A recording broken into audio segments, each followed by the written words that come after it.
Donc ben voilà, hein, c'est notre troisième saison entre guillemets qui reprend liberté pour les auditeurs. On a commencé difficilement, on a gravi des montagnes, des étapes, on a pris un peu de vacances, on est de retour. Et quoi de mieux comme retour avec, comme d'habitude, hein, des invités, on parlera football. Là, on a une personne qui a de l'humour en plus et qui sait parler football, donc ça va être très intéressant. Mais bien sûr, avant de présenter notre invité, qui ce soir, ce sera Xavier qui le fera. Donc bonsoir Xavier, comment vas-tu? Bonsoir Stan, bonsoir à tout le monde, ça va bien. Et nous avons toujours avec nous, certains disent maintenant qu'il est pour la AS Monaco, je le sais pas, on va voir. Bonsoir Chris. Bonsoir Stan, non, jamais de la vie, non, c'est bon. Non, tu vas avoir des problèmes, toi. Ouais, c'est clair, ouais. Faut pas dire des choses comme ça, là. C'était pour mettre un petit peu dans l'humeur. Donc Xavier, bien sûr en off, hein, nous avons notre Chris, le Belge national. Bonsoir. Il va se déplacer demain pour voir et supporter son équipe fétiche. Bonsoir à toi Chris. Bonsoir, pour supporter mes deux pays de cœur surtout. Évidemment, mon cœur penchera un peu plus pour l'équipe qui recevra demain, mais je suis très heureux. Mine de rien, LPA. J'ai toujours l'impression que je suis là, je suis pas là, je pars, je reviens. Mais je suis toujours là finalement, Stan. Hein. Ouais, t'as commencé avec moi il y a 3 ans maintenant, t'as commencé avec moi. C'est vrai. T'es toujours là, voilà. Je suis très heureux d'être là, sincèrement, je le pense vraiment. Merci de ton invitation. Tant mieux, c'est une histoire de famille, c'est une histoire de passion, c'est une histoire de football, on va en parler. Xavier, présente-nous notre invité, s'il te plaît. Ah, je ne le connais pas, désolé. Non, je plaisante. Pour dire, on voulait bien commencer la saison, donc j'ai cherché, on va recevoir au mois d'août quelques journalistes, et aujourd'hui on va recevoir Geoffroy Garretier, donc c'est bien Geoffroy, Stan, hein, tu vois ce que je veux dire? Oui, c'était alors moi je l'ai présenté comme ça, hein, sur le site, consultant football sur le groupe Canal+, qui a été auteur d'un livre, C'est joué d'avance en 2008, et on trouve sur le blog sur Sport 24, il se décrit comme footballogue, et d'ailleurs c'est rare de voir ça, c'est marqué sur ce blog où je vous invite à y aller, Footballogie, la science du ballon. Hein, donc voilà, c'est tout un programme. Donc bonsoir Geoffroy. Bonsoir les amis. Merci Geoffroy d'avoir accepté l'invitation. C'est vrai, comme on disait, on vous trouve un petit peu sur Canal, plus particulièrement dans les spécimens. Et les décodeurs. Les décodeurs aussi, ouais. Moi, je trouve que vous avez un style particulier, très atypique par rapport au football. Une petite question comme ça qui me vient à l'esprit. Pour vous, le football, c'est toujours un sport ou c'est devenu, on va dire, un business plus qu'autre chose? Je pense que c'est ni l'un ni l'autre en fait. Enfin, c'est un sport bien sûr et un business. Un sport à la base et un business presque par nécessité. Mais c'est beaucoup plus que ça. C'est beaucoup plus qu'un sport. Je me demande aujourd'hui si c'est même encore un sport. Ce qui est sûr, c'est que quand on regarde l'engouement incroyable pour le foot, ne serait-ce qu'en France, sur Twitter et dans les médias, on a quand même le sentiment que c'est la dernière religion, que c'est une religion civile, et que c'est peut-être même aujourd'hui le seul moyen de fédérer ensemble les composants d'une société qui peut se fragmenter. Et vous n'avez pas l'impression, par contre, que... Enfin, c'est pas plutôt l'impression. Nous, on n'a pas trop ce sentiment-là qu'en France, ça soit un pays qui a la culture football. Vous pensez que le retard, il va être fait, il va être rattrapé, ou on en est loin encore? Non, mais je pense que le retard, il a été rattrapé. La culture football, on va dire que pour ce qui est des moins de 40 ans, j'ai plus de 40 ans, je précise, mais néanmoins, je m'inclus dans ce groupe-là. Pour ce qui est des moins de 40 ans, cette culture football, elle a été rattrapée. Il y a eu, depuis le développement d'Internet, des réseaux sociaux, des jeux vidéo, etc., qui ont contribué à fédérer énormément de gens autour du foot. Il y a eu un incroyable décollage de la connaissance du foot, quelle qu'elle soit d'ailleurs. En général, elle est tactico-tactique, hein, elle est un peu ballon-ballon, et je le regrette un petit peu d'ailleurs. Mais néanmoins, il y a eu un grand décollage de la culture foot dans ce pays, et très franchement, je ne pense pas qu'aujourd'hui on soit en retard sur les autres pays. D'ailleurs, comment quantifier ce retard, c'est très compliqué. En tout cas, je pense que la France a rattrapé ce retard. Ce qui a peut-être un peu aidé aussi, parce qu'avant il y avait déjà beaucoup de matchs à la télé, et il y a peut-être aussi le fait qu'il y a beaucoup d'émissions, il y a même des radios qui font que des soirées sur le football. Ouais. Donc ça, on ne le trouvait pas autant que ça avant, et même il y a des émissions, comme vous faites partie, sur ce qu'on voit sur le câble. Il y a beaucoup d'émissions de football de partout, donc c'est ça qui évolue aussi peut-être. Il y a des centaines, des milliers d'heures de programmes consacrés au foot chaque saison, on peut même dire chaque semaine. Le nombre de matchs retransmis par une chaîne Canal+, par exemple, c'est plusieurs milliers chaque saison. Et je compte pas les satellites, Canal+, Sport, Foot+, Sport+, etc. Il y a évidemment les chaînes concurrentes.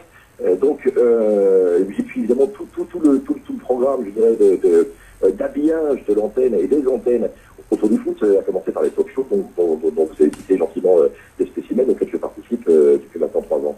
Donc évidemment tout ça a contribué, si ce n'est à agrandir la culture foot, en tout cas à éveiller et nourrir l'intérêt des gens pour le foot.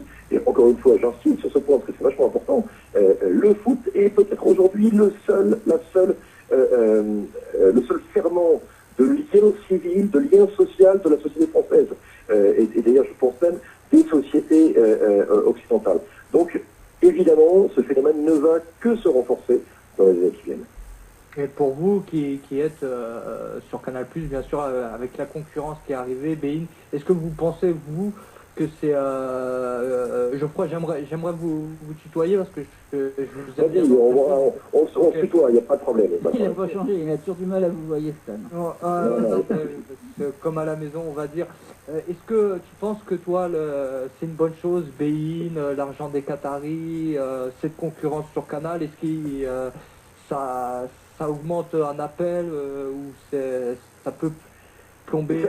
Ça ne peut que développer l'offre, ça ne peut que susciter et augmenter l'intérêt et la connaissance du public pour le foot, qui est un fait social et un phénomène social qui dépasse largement le cadre du sport.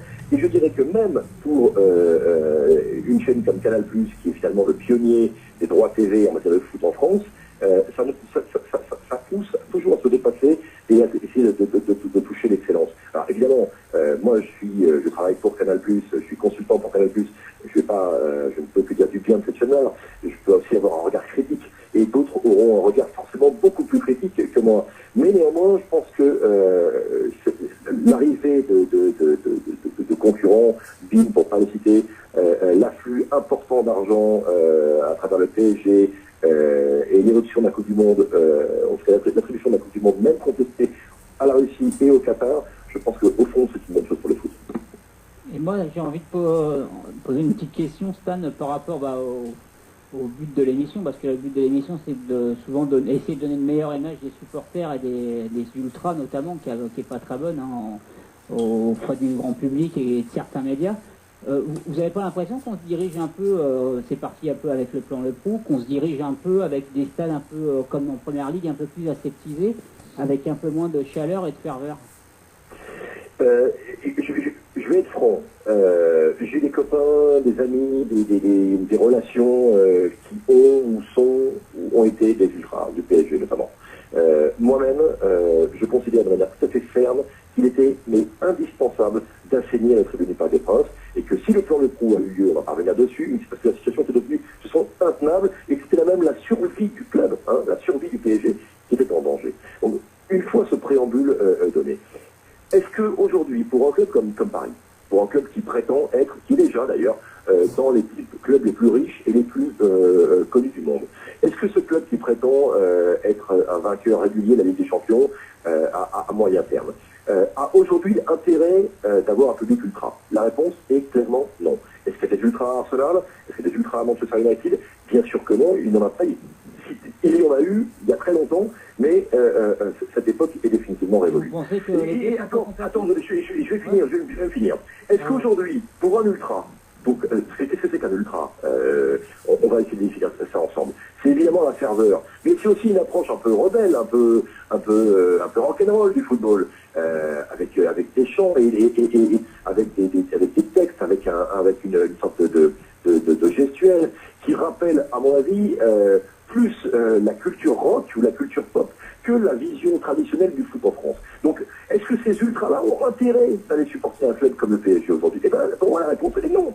Je ne dirais pas que c'est incompatible, mais je dirais que les deux suivent une route qui est, à mon sens, séparé et qui, de ce fait, est irrémédiablement séparé. Et vous pensez que les deux sont pas Est-ce que j'ai clairement répondu? Non, je ne pense pas que les deux sont compatibles. Je pense que la vision du PSG telle que ses propriétaires qatariens a été définie, ont défini plutôt depuis 2 ans, n'est pas compatible avec les attentes, et ne serait-ce qu'avec la situation économique des ultras. Les Qatariens veulent transformer le Parc des Princes et à moyen terme peut-être un futur stade en temple de la consommation, hein, et les ultras veulent en faire un temple de la fête et de la célébration du foot. Or, très franchement, aujourd'hui, c'est pas conciliable. Donc moi, je serais un ultra parisien, je serais plutôt supporter de Red Star, ou j'irais peut-être supporter le Stade français ou le Racing du rugby, ou Créteil, ou le Paris Football Club, essayer de booster par ma ferveur populaire ces clubs dans des éditions supérieures et peut-être en Ligue 1, plutôt que le PSG. En tout cas, est-ce que tu allais au Parc des Princes avant le plan Le Prou et tu y retournes après? Écoute, très franchement, je suis allé au Parc des Princes avant le plan Le Prou, mais je vais le dire honnêtement, hein, dans les 3 dernières saisons avant le plan Le Prou, je n'y ai pas mis les pieds. Je ne me reconnaissais plus dans cette ambiance, qui était une ambiance guérilla, vous le savez très bien, autour du parc, les sports de match. Pour moi, c'est pas ça le football. Mais ça, c'est encore un autre débat. J'y suis retourné depuis le plan Le Prou, notamment depuis la prise de contrôle du PSG par QSI. J'y ai trouvé autre chose, une autre ambiance, mais une ambiance, qu'on le veuille ou non, il y a de l'ambiance au Parc des Princes. C'est plus l'ambiance des grandes saisons des années 2000, allez, on va dire 2003, 2004, 2005, 2006, qui, à mon avis... c'est pas les meilleures années. Non mais il y avait, et même peut-être des années 90, hein, il y avait autre chose, il y avait évidemment une autre ambiance, un autre esprit, mais c'est devenu dans l'esprit du club mondialisé et on va dire un peu pasteurisé, ça c'est vrai, dans lequel les Qatariens ont voulu le plonger, c'est devenu quelque chose de tout à fait acceptable. Moi, je vais te dire, je peux dire ça de manière tout à fait froide, parce que j'ai un regard neutre là-dessus. Je ne suis pas engagé dans l'une ou l'autre des parties. Je peux le regarder de manière objective, presque journalistique. Je trouve que la situation s'est assainie, et très franchement, les 43 000 personnes de moyenne qui étaient en Ligue 1 l'année dernière au Parc des Princes et qui retourneront cette année, ils trouvent leur compte. Oui, ça c'est sûr. Chris, notre ami belge. Oui, bonsoir. Je suis d'accord sur le fond, mais en fait sur la forme je diverge un petit peu parce que pour moi le football ça reste... Alors c'est bien d'avoir aussi un discours quelque part réel et libéral sur le football, mais le football ça doit rester aussi un sport, on l'a dit, dans la culture populaire, et donc ça doit être un sport aussi spontané où les gens sont là. Et au Paris Saint-Germain, qu'on le veuille ou non, ils n'ont pas choisi pour le bien sportif de se séparer des ultras, ils ont choisi de se séparer des ultras pour embourgeoiser le public, pour avoir un public de gens qui sont financièrement dans le confort, d'avoir un public familial avec des personnes âgées, un public bourgeois. Donc, moi je pense qu'on retourne la question, même si sur le fond on est d'accord, sur la forme je suis pas du tout d'accord moi. Non, Chris, là je ne peux pas te laisser dire que les dirigeants ont choisi de se séparer des ultras pour embourgeoiser le club. Non, ils ont choisi, ou plutôt décidé de se séparer en tout cas de certains ultras, d'une certaine frange radicale incontrôlable. Ils se sont séparés de tout le monde, tu sais très bien comment c'est passé, ils se sont séparés de tout le monde pour résoudre le problème de la frange radicale de manière définitive. Et ils ont choisi cette politique radicale, certes, et qu'on peut regretter, pour sauver le club. C'est différent. Parce que nous n'oublions pas une chose, c'est qu'entre 2010 et 2011, entre la mise en place du plan Le Prou et la prise de contrôle du club par les Qatariens, le club était en flottement pendant quelques temps. On s'est demandé ce qu'il allait devenir. Hein, et la viabilité même du club comme club de très haut niveau s'est posée. C'est un club aussi, je crois, excuse-moi de te couper, c'est un club où moi je suis un ancien de Boulogne, j'ai 38 ans maintenant, donc j'ai de la bouteille au niveau du Parc des Princes. Et à un certain moment aussi, le club en 2008 a demandé à ses supporters de les soutenir jusqu'au bout. Ce qui a été fait, on les a sauvés de la relégation. Moi, étant jeune, j'ai fait pas mal de trucs. J'ai jamais été IDS. Donc moi, je peux retourner au Parc des Princes alors que j'ai un calendrier, on va dire, au niveau action.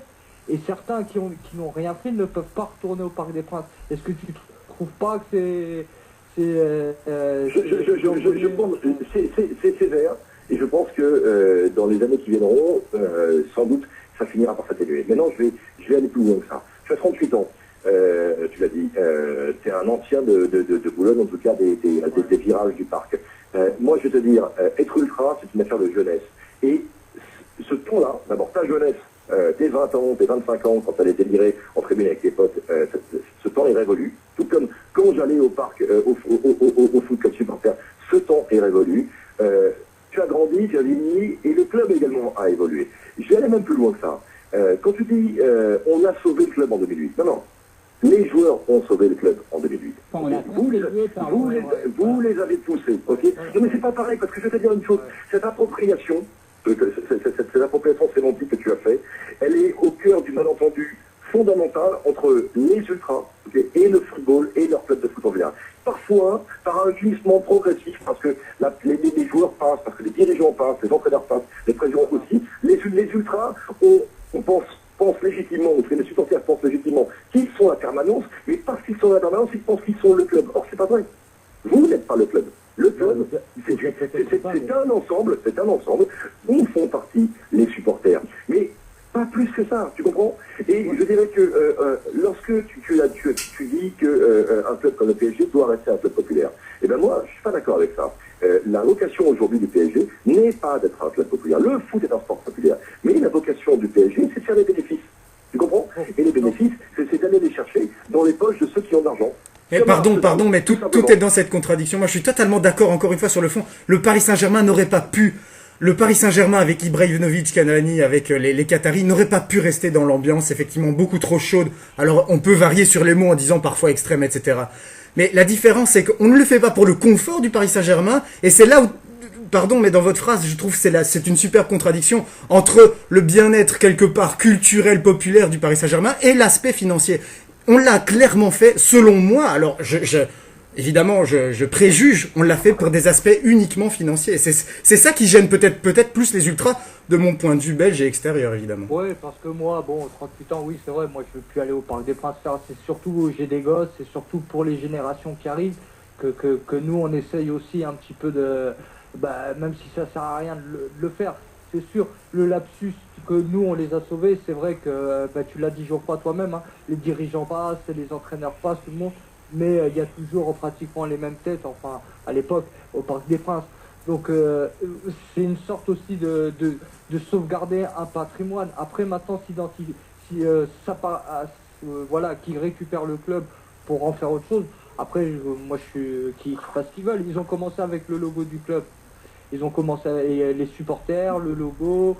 Vous savez, je vais aller droit au but, parce que évidemment, vous êtes des gars plutôt sympas, et on sent qu'avec vous, on peut parler tels qu'on pense. Le logo, c'est une fausse histoire. Ok, le logo, c'est normal dans la vie d'un club, de tous les grands clubs, de changer régulièrement de logo. Ça ne plaît jamais aux supporters, hein, pardon, mais ça ne plaît jamais aux supporters. L'Olympique de Marseille, regarde l'historique du FC Barcelone, regarde celle du Real Madrid, celle de Chelsea, et tous ces clubs-là, ils changent régulièrement de logo. Donc ça, c'est un faux problème. Maintenant, pour ce qui est du fond, c'est-à-dire de la survivance au sein du Parc des Princes, d'un esprit populaire, on va dire, ce qu'on appelle vulgairement, ou enfin de manière facile, l'âme du club. Okay, mais moi j'ai connu une époque au Parc des Princes, mes amis, dans les années 76, 77, où j'allais en tant que supporter, j'étais gamin, j'allais voir des PSG Laval, des PSG Rennes devant, 20 000, 25 000, ils s'appelaient à tout péter. Il n'y avait pas un ultra, les gars, dedans. Il n'y avait pas un ultra. Il y avait un peu d'ambiance, mais il n'y avait pas d'ultra. Moi, je vais vous dire quelque chose réellement tel que je le pense. Je pense que le phénomène ultra au PSG, je parle pas à Lens, je parle pas à Valenciennes ou à Marseille, ou dans des clubs, on va dire, à l'assise populaire plus ancrée. Je pense que ce phénomène ultra, c'était une erreur historique, ou en tout cas un accident historique. C'est qu'à un moment, pour amener de l'ambiance, ils se sont crus, les dirigeants, à une certaine époque, obligés de faire appel à ça et de développer la mouvance ultra. Or, vous avez très bien vu comme moi, aussi bien vu comme moi, que ce mouvement, ce phénomène, leur a échappé à tout le monde, même aux ultras, et qu'il y a eu des débordements sur la marge qui ont fini par avoir la peau de tout le phénomène. Tu comprends? Donc aujourd'hui, je pense sincèrement qu'il faut grandir. Voilà. l'ultra de jadis, l'ultra d'il y a 15 ans, d'il y a 20 ans, il a grandi.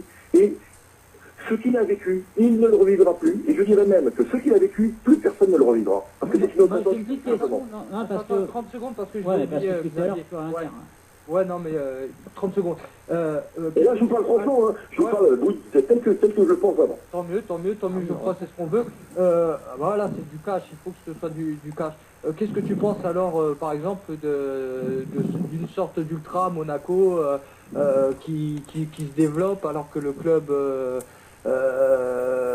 voilà, vient de grandir et tout ça? Est-ce que tu penses que c'est un épiphénomène ou C'est un gadget. Pour moi, c'est un gadget. Soyons sérieux. Louis II, c'est à peine un stade de foot. Vous savez très bien, que la grande limite de l'AS Monaco, ça sera toujours son stade.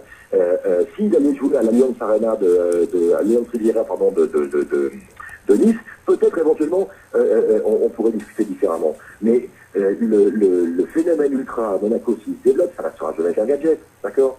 Et ça m'étonnerait fortement que Ribolovlev et son conseil de sages et d'oligarques ainsi que le Rocher souhaitent développer un phénomène ultra à la SM. Sûrement pas.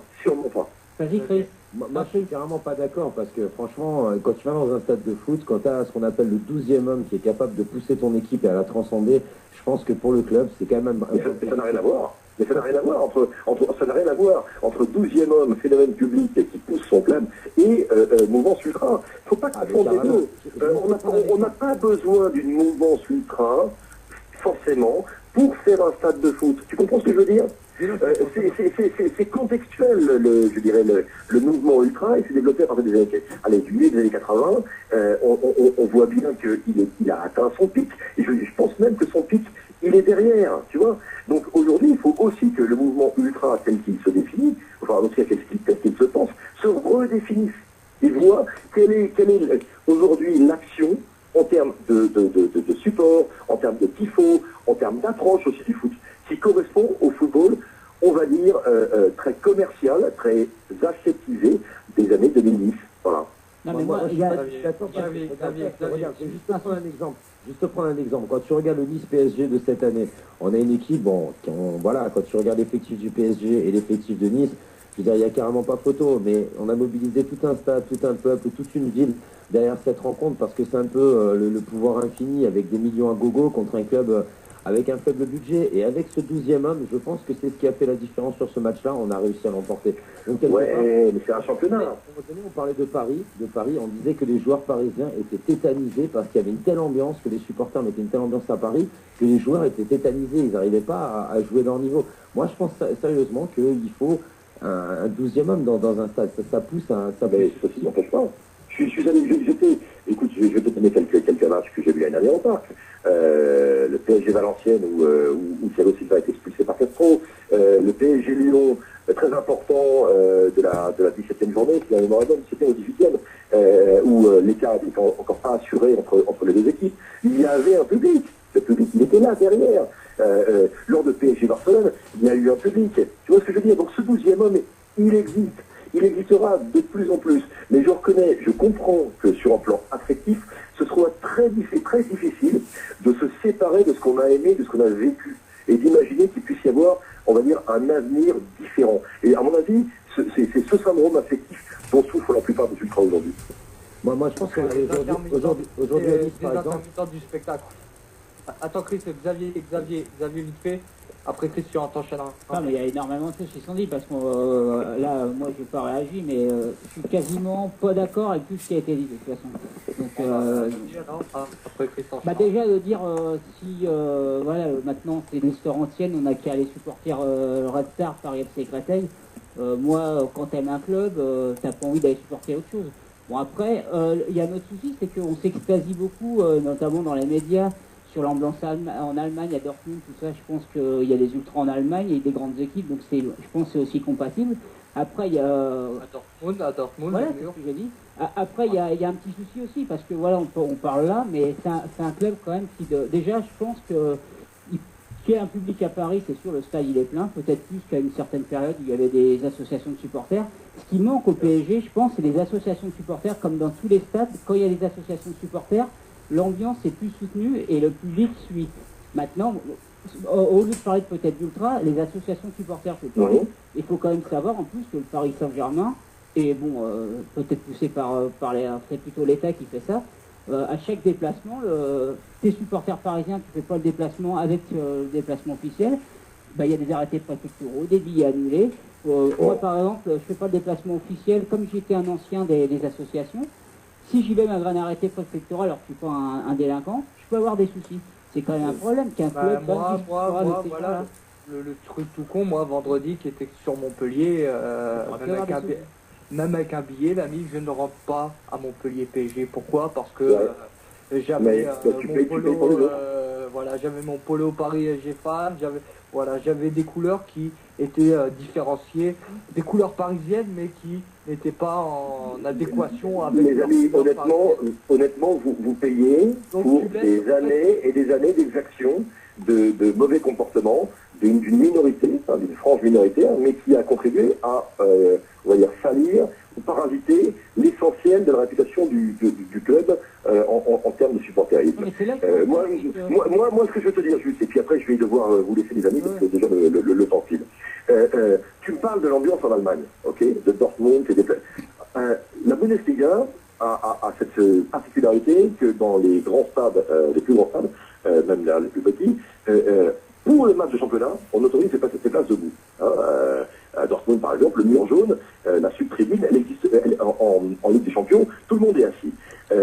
En Bundesliga, tout le monde est debout. Mais pourquoi? Parce que le comportement global des supporters, il est exemplaire. Il n'y a aucun stade en France, aucun public qui est capable d'avoir le comportement exemplaire que les publics allemands ont année après année. Aucun, je le dis bien, aucun. Donc c'est pour ça que ça n'existe pas.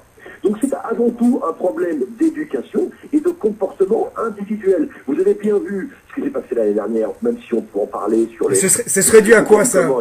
C'est passé au Trocadéro. Il y a un problème de comportement... Oui, mais pardon, mais ce serait dû à quoi? Un comportement général, et attends, je finis, qui est un comportement de société, qui n'est pas propre au foot. Le foot n'est qu'un témoin de la société. Donc ce problème de comportement ne sera pas résolu. Eh bien, tu seras interdit de déplacement parce que tu auras les couleurs du PSG et on ne peut que le regretter.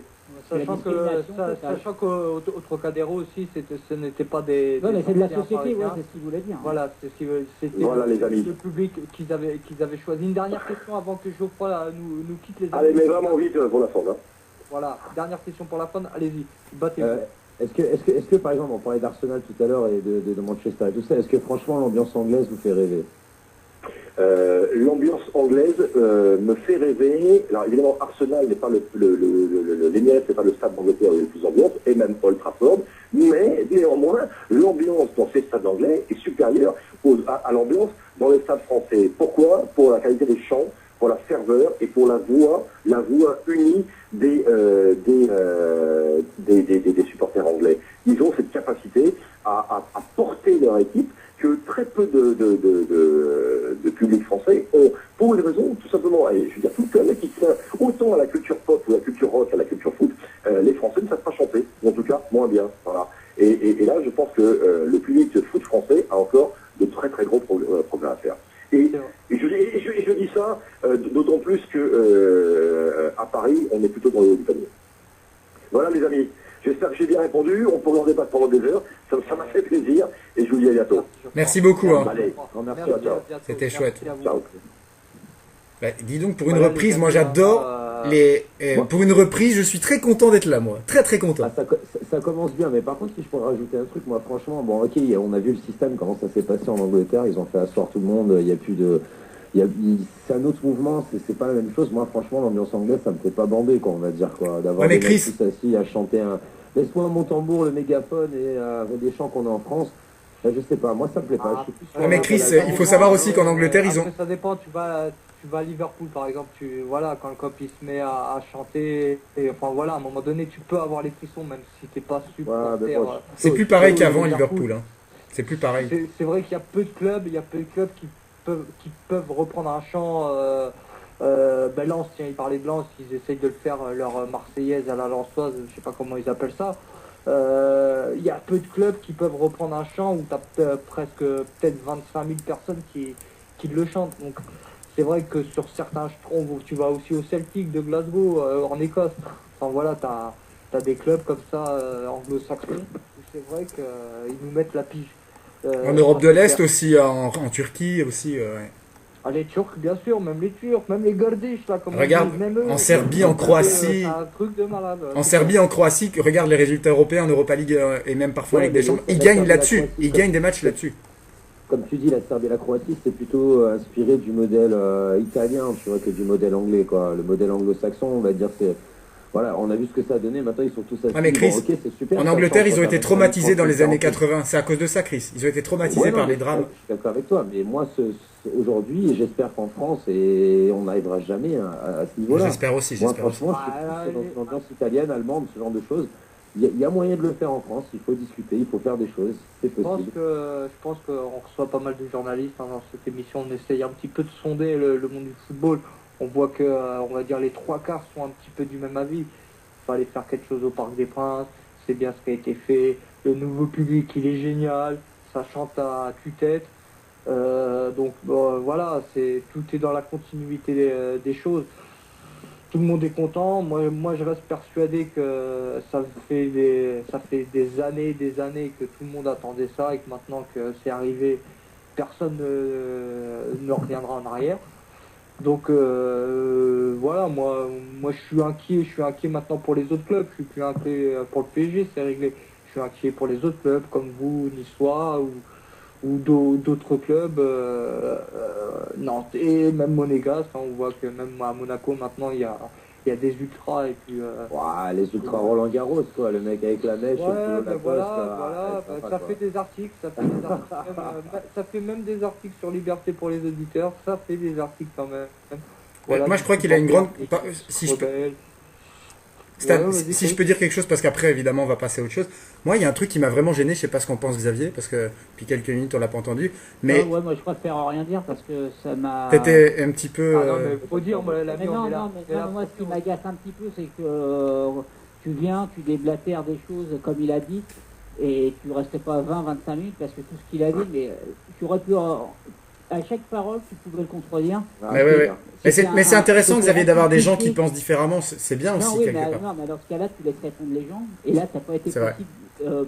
Tu as arrêté de dire Et n'importe surtout, quoi. la plus grosse contradiction, parce que Vas-y. moi, ce qui m'a vraiment gêné, c'est l'évolution. En fait, j'ai cerné, je crois, le problème qu'on a un peu tous tiqué. Même moi qui suis pas ultra, qui suis pas supporter du Paris Saint-Germain, qui ne suis même, je ne suis même pas français. Ce qui m'a fait tiquer, c'est qu'ils disent effectivement, et là je suis d'accord et je conclus, c'est que l'évolution des ultras, ok, donc là je peux comprendre, il y a une évolution des ultras qui doivent être un petit peu moins, peut-être un petit peu moins chauds, qui doivent un peu faire moins parler d'eux dans les pages extrasportives, ok. Mais le problème c'est qu'ils partent de ce raisonnement-là en disant, il n'y aura plus d'ultras. Donc il dit à un moment, les ultras doivent évoluer, et une phrase après il dit, mais les ultras c'est fini. Donc là il y a une contradiction. Et carrément, c'est pas pour vous, C'est un appel, non, mais- qu'on peut faire aussi, voilà, des chaînes comme Canal+, comme Bein et tout. Vous voulez parler d'un sujet, les amis, vous allez chercher des gens qui sont des tribunes, qui sont des anciens ultras.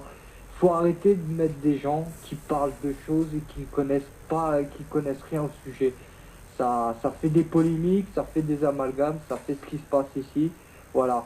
C'est des gens qui sortent de je sais pas quelle école qu'on jamais mis. Enfin voilà quoi. Le problème il est là. Ce sont les médias aussi Non, et puis qui il faudrait- s'amusent à parler de choses avec des gens qui n'y connaissent rien. Non, et puis il faut Alors, arrêter peut-être un moment de dire le club a grandi, de toute façon on veut plus d'ultra. C'est clair. Après il dit c'est presque normal les arrêtés préfectoraux auxquels on est tous caution, on chope ça. Non, je m'excuse. Dans ce cas-là, ça veut dire que il dit c'est un effet de société en France.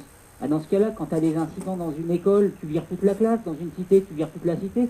Et ils sont en train de dire que c'est normal. Ça fait 3 ans qu'il y a eu le plan Le Pro. Après, il te dit, de toute façon, c'est plus votre club, vous avez qu'à le supporter d'autres clubs. Mais ça veut dire quoi, ça Ça veut dire, voilà, dégagez, on n'a pas besoin de vous, parce que maintenant, c'est devenu comme ça. Non, moi ce qu'il y a, c'est que je veux bien avoir des avis différents, mais que tu puisses répondre. On peut dire ce qu'on veut sur Marion Hidalgo, elle est venue à l'antenne, elle est restée toute une émission, tu as pu la contredire. Là, on n'a pas pu dire tout ce qu'on pensait, parce que c'était ric-rac. Moi, je te dis franchement, j'ai été gêné quand j'écoutais l'émission, parce que j'ai pas mal d'ultra parisiens qui nous écoutent, Et ils ont dû se dire, bah, rentrer lui dans le là, on ne l'a pas fait, parce qu'on n'a pas pu vraiment dire ce qu'on pensait. On n'est pas là Il y a non des- plus, on n'est Bah pas ouais, là mais aussi rentrer dans l'art des invités. Après, on l'a contredit, on essaie de le contredire quand même, mais c'était pas facile. Mais c'était pas facile. On rentrerait dans l'art à tout le monde. Après, et il y a- c'est déjà comme ça. Je te promets que tu réécouteras le podcast, il y a énormément de choses qui ont été dites, qui étaient fausses pour moi, ou vraiment déformées. On dénonce l'amalgame ou les clichés des fois, il y en a eu énormément dans les 25 minutes où on l'a reçu. Et moi, j'aurais voulu qu'on puisse plus lui montrer les choses. Quand on parle d'Allemagne, hein, tous les médias ils s'extasient sur l'Allemagne. Il dit qu'en Ligue des Champions, le mur jaune, il était assis. Bah, moi, je voudrais bien voir ça. Moi, je vois pas les matchs sur Canal. Ça m'étonnerait qu'à Dortmund, ils sont assis pendant le match. Non, ce qu'il voulait dire, c'est que les sièges sont obligatoires. Maintenant, les supporters, ils se lèvent, ils restent pas Non, assis. mais franchement, par contre, le foot allemand, il est à la rue. Il est à la rue sur le foot allemand. Maintenant, si je peux juste me permettre par rapport à ce qu'il voulait dire, je pense qu'il y a une certaine classe, une classe de la société, qui a un petit peu peur des ultras. C'est diabolisé, on est toujours diabolisé, on est des mangeurs d'enfants, comme on le dit un peu partout. Ça peut comprendre, c'est ce que j'ai dit à Marion Hidalgo. Ça peut On le voit dans les médias, les gens qui présentent, ils sortent pas d'une tribune, hein, ils sortent Moi, de l'école avec un costume cravate. Ce sont des gens qui parlent de... Ça se trouve, il y a même des mecs qui n'ont jamais joué au football.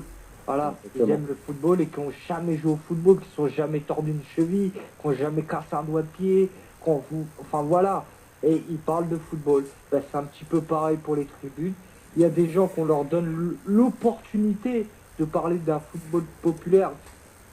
Tu parles au nom d'une France et normalement c'est des gens du terroir, de tout ce que tu veux. Là, tu donnes la parole à des gens qui ne connaissent que dalle.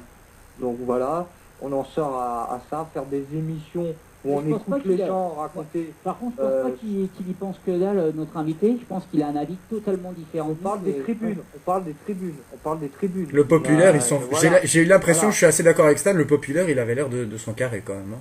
Voilà, Comme énormément de on médias. parle quand même de tribunes. Hein. Moi, je parle pas de la tribune présidentielle. Comme énormément de médias. Hein. Tu vois, par exemple, ça les choque pas, par exemple, que là, il y a Nantes PSG, le club il organise un déplacement officiel à 75 € pour aller à Nantes. Bah, mon gars, si tu fais le déplacement, mais comme a dit un contact à moi sur Facebook, ils font juste un déplacement officiel pour, si jamais il y a un contre-partage, hop là, arrêté préfectoral pour que tu puisses pas te déplacer. C'est ce qui va se passer. C'est ça que j'aurais voulu dire aussi, parce que bon, voilà, le parc est plein, je suis d'accord avec lui, mais quand tu vois des parcages à l'extérieur qui sont quasiment vides, ça fait rire toute la France. Il dit que quand on est un grand club, on n'a plus besoin de ces supporters-là, des ultras. Donc peut-être que les deux sont pas compatibles, et tu as besoin, je sais pas moi, hein, tu vois les clubs qui se déplacent, hein, comme le Celtic, comme les clubs anglais, ils sont en parkage, ils sont 2 ou 3 000, voire des fois ça peut aller jusqu'à 4-5 000. Donc c'est bien la preuve que tu peux avoir des supporters qui... Moi je pense que voilà, c'est pas spécialement ultra, mais c'est des associations de supporters. À l'écouter, non, on n'a pas besoin de ça, il y a un 12e homme au parc. Même ceux qui vont au Parc des Princes, ils s'en plaignent, ils disent que l'ambiance n'est plus la même. Alors faut arrêter un petit peu. Il y a une grosse contradiction quand on a une vision libérale. Ça peut s'expliquer, ça peut se défendre. D'ailleurs, lui là, bon, il y a des gens qui ont cette vision un peu libérale du foot. Pourquoi pas? L'argent, c'est important. Tant qu'on ramène l'argent, c'est ce qui compte le plus. Mais quand on a une vision libérale du football, on peut pas dire ce qu'on a entendu tout à l'heure. C'est-à-dire, en gros, vous payez pour les autres, tant pis. Non, ça c'est pas normal. Quand on a une vision libérale, on peut pas dire ça. Ce que je vous propose, c'est on va accueillir. Déjà, j'appelle notre ami Claude Pez. Ça va détendre un peu l'atmosphère, quoi. Que je sais pas. Et dans l'atmosphère, sachant que je remercie quand même. Ah oui, mais moi, Mais je c'est remarque bien, que- c'est bien. Moi, j'ai bien aimé ça. C'est bien qu'il y ait Voilà. quelqu'un qui arrive avec un.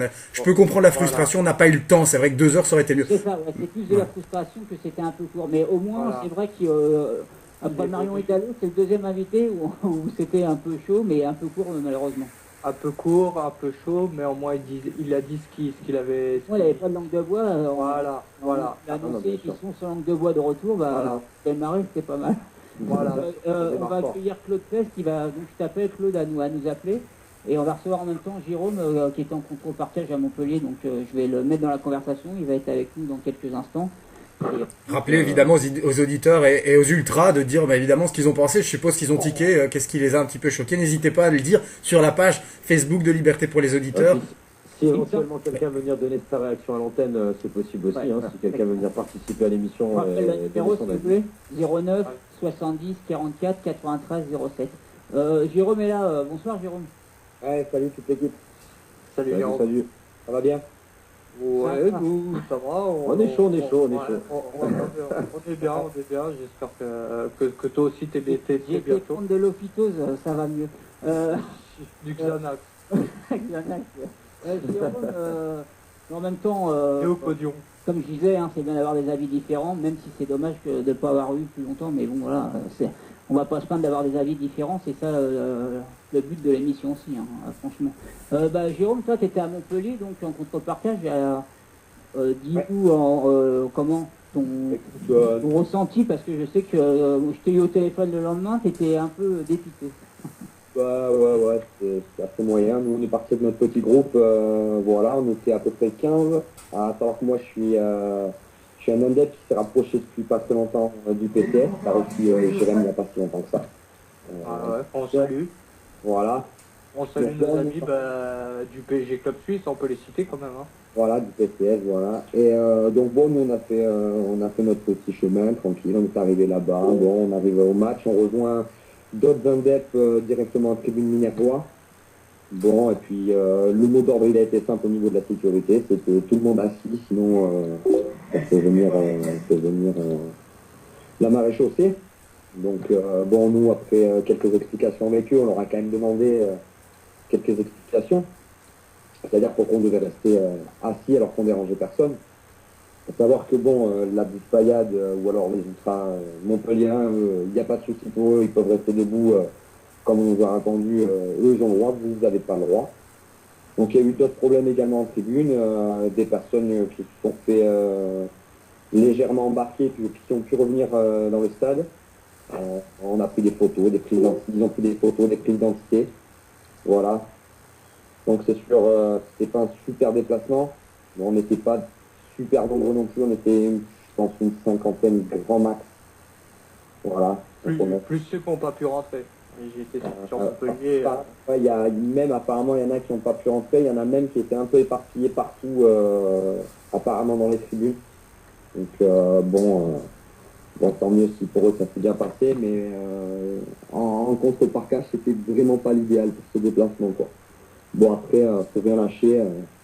Voilà, faut continuer. Bon, parce que c'est quand même assez difficile ce qu'ils font. Faut continuer, quoi. Il faut pas se démoraliser. Bon, après, on a passé un petit week-end à Montpellier quand même. Hein.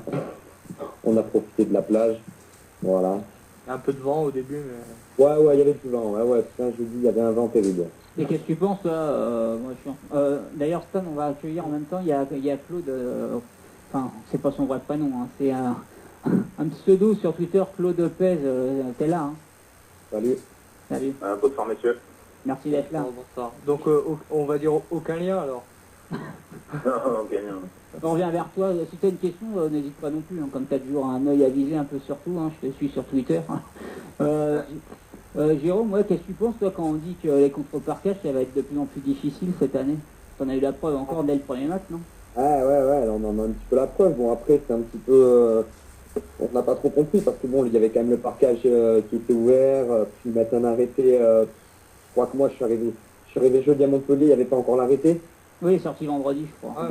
Vendredi, au dernier moment, l'arrêté, nous, on a vu ça vendredi matin, bon, c'est un peu pathétique, quoi. Soit ils mettent clairement les choses au point et bon, on est prévenu et on avise en conséquence. Soit soit ils nous laissent faire un petit peu ce qu'on a envie. Bon, nous, ce qu'on a envie, c'est juste de vivre notre passion et on voit qu'ils nous mettent des bâtons dans les roues. Alors ouais, c'est sûr que Xav, cette année, ça va être encore plus compliqué, je pensais.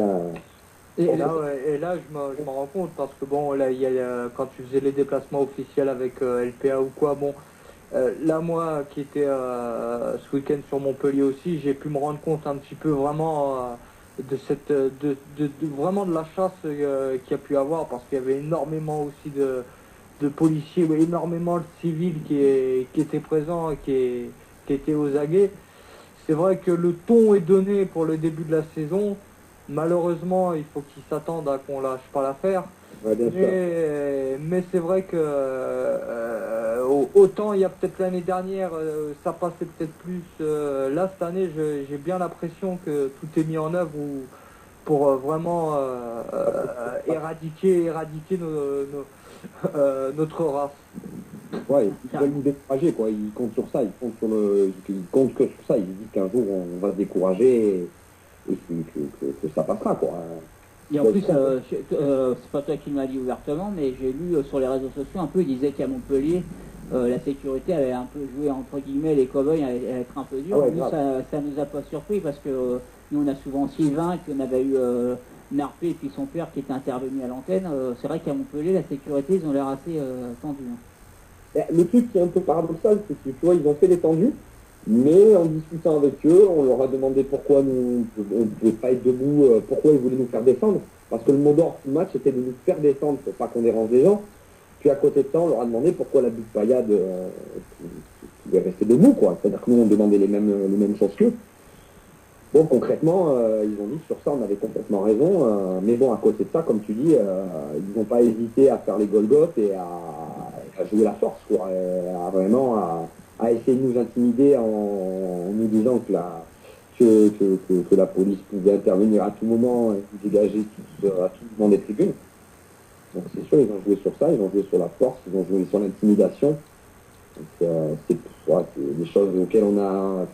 C'est coutume maintenant, hein, mais on a l'habitude aujourd'hui. Mais c'est sûr que ça doit les déranger, les contre-parquages en plus, parce que là, je sais pas vraiment où vous étiez placé. Vous étiez au-dessus du parquage, hein, il me semble. Ah, c'est au parquage. Ce qu'il y a les contre-parquages, c'est souvent dans des tribunes où tu es censé être plus tranquille avec des gens qui payent des places pour être assis et plus cool. Et c'est vrai que quand tu vois certains supporters arriver comme ça pour être debout ou chanter, peut-être que ça dérange aussi certaines personnes. Et je suis sûr que que le fait qu'il y ait des contre-parquages, ça dérange le PSG, mais ça doit aussi déranger les clubs locaux parce que c'est quand même une organisation à avoir. Hein. C'est clair, je pense, ça dérangeait de toute façon. Dès le départ, ils ont voulu nous faire descendre en bas, d'une fait plus. Étant donné que la majorité, on a un petit peu l'habitude, une fois qu'on est parti, on est parti, je te laisse pas sortir du stade comme tu veux. Voilà quoi, notre petit groupe, ça a été de rester en haut, quoi. Hein. On a pu rester en haut le plus longtemps possible. Puis à la fin, c'est quand même, ils ont quand même réussi à faire asseoir la grosse majorité des personnes, quoi. Voilà, hein, sous des menaces, sous l'intimidation. Ouais, parce que moi, je voudrais réagir là-dessus en disant que c'est vrai qu'à la base, à Montpellier, on avait déjà discuté, c'est des sociétés privées. Je pense que c'est un personnel qui n'est pas adapté au football, tout simplement. On sait que, par exemple, les stadiers, dans un peu tous les stades, ils suivent des formations. Il y a des choses à savoir. Montpellier utilise des sociétés privées. Je ne pense pas que ce soit la bonne solution, ou du moins compatible avec le milieu ultra et le milieu du football. Ouais, ils n'ont pas cet aspect pédagogique, parler, Voilà, parce qu'il y a quand même une communication à la base, on parle beaucoup, il y a quand même des choses, comme on dit, c'est populaire, hein, que ce soit la tribune, tout ça. Il y a un certain dialogue qu'il faut avoir, je pense qu'il se passe dans tous les stades de France, mais c'est vrai que dès que tu attrapes une société privée, c'est comme dans une boîte de nuit, hein, le mec qui fait chier, on le sort, tu vois ce que je veux dire, c'est automatique. D'où le problème, d'arriver à mettre des gens qui n'ont rien à voir avec le milieu du football, que ce soit dans les médias, dans les stades. Il faut mettre des gens, qui connaissent les mouvements, qui connaissent comment ça se passe pour pouvoir entamer des dialogues et tout. Sinon, après, c'est confrontation et à ce petit jeu-là, Exactement. au niveau de la justice, on est en tort. Donc Jérôme, t'es un lutteur, un petit peu, on va dire, on est devenu des catcheurs. Tu lâcheras pas l'affaire, on te reverra, je pense, dans les prochains DEP ou... Ouais, voilà, Nantes, il faut être là-bas, voilà. Le mot d'ordre, il est passé, je pense. À Nantes, je pense qu'il y aura un peu plus de monde déjà, il y aura plus de monde, donc il y aura plus de monde. Donc quand il y a un peu plus de monde, ça leur rend la tâche déjà un peu plus difficile. Si tu veux, on dira à Marion et Dallo de venir avec vous. J'allais te le dire, j'allais te proposer un petit coucou à la copine. Voilà. Bon. Ouais, Marion, tout le monde maintenant la connaît au niveau. Ah ouais, mais en ce moment-là, footballistique. les clubs suisses, c'est redevenu un petit peu tendu là ces derniers. Ah peut-être, elle, c'est comme les dessins, elle a coloré les dessins, dès qu'elle voit des choses qui sont... c'est la géométrie, elle a fait des grandes écoles, donc on peut pas lui... On va l'inviter avec des membres du PG Club Suisse à l'antenne, mais bon, au moins c'est pas nous qui allons nous énerver à l'antenne, c'est pas... On va lui proposer, on va lui envoyer un message à Marion, on va lui demander si elle veut... parler avec le... J'avais déjà proposé, mais elle n'avait pas l'air très intéressée. Pas la moitié Bon. Moi, je pense qu'elle a une vision, pour avoir parlé un peu, quand j'ai fait Europe 1, en off, on en a parlé, elle a une vision un peu des ultras, un peu ce on disait tout à l'heure, qui fait un peu peur, quelque chose qu'on ne maîtrise pas bien, que les gens voient d'un œil assez lointain et pas très bien toujours. Bon, il n'y a pas eu du positif, hein, c'est sûr. Et elle a une vision un peu, comme ça. Moi, je me rappelle, elle m'avait dit, ouais, mais toi, on voit que quand on parle avec toi, comment t'es pas quelqu'un de méchant. C'est ce que je lui ai dit. Je fais, oui, mais tu vois, il y en a beaucoup qui sont comme moi. Il n'y a pas que des... Voilà, il y en a, mais il n'y a pas que des gens bien non plus, mais il y a beaucoup de gens qui sont bien. Mais c'est vrai que, comme disait, c'est Chris, hein, tout à l'heure, je crois qu'il disait ça, que quand tu vois les ultras au loin, qui ne connaissent pas le phénomène, ça peut faire peur. Et pour ça, tout à l'heure, je me suis un petit peu... je suis redescendu un peu. Parce que voilà, j'ai entendu des choses, mais en même temps, ça peut se comprendre aussi que les journalistes voient ça de cet œil-là, parce que le monde ultra, des fois, ça peut interpeller. Même Oui, mais ça peut montrer aussi peut-être à d'autres que si tu veux parler d'un sujet, bah, tu t'embauches des gens qui sont dans le sujet ou tu invites des gens qui sont dans pour avoir un vrai dialogue. Tu n'invites pas que des gens... Les assos, c'est quand même un peu le poumon du stade qui donne l'ambiance, et que les associations, on n'en a pas souvent parlé, il n'y a pas qu'à Paris, mais à Paris, je me rappelle notamment les Lutèce Falco qui faisaient ça, pour des associations qui faisaient quelque chose à chaque fois, pour la mucoviscidose, même pour Noël, pour les enfants qui n'avaient pas...